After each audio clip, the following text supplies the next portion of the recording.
Mapagpalang araw po sa ating lahat. Ako po si Emmanuel O. Alejandre. Ito po ang aking daily devotion para sa ngayong December 8th.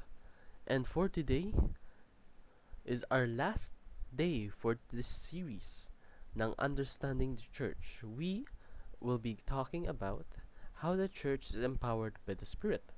Makikita natin ito sa Acts chapter 1 verse 8 na nagsasabing, "But you will receive power when the Holy Spirit has come upon you, and you will be my witness, and you will be my witnesses in Jerusalem, and in all Judea and Samaria, and to the end of the earth."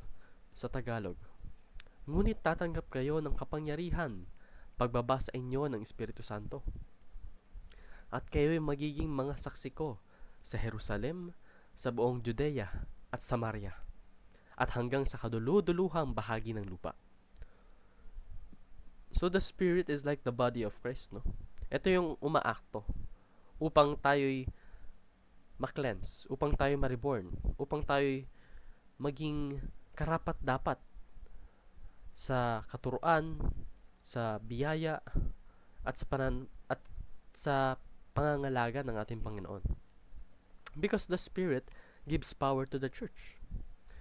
Kumbaga, kung wala yung Spirit, wala yung church. Kasi yung Spirit, yung nagsasabi sa atin, yung nagpupush sa atin to do something that brings honor to God.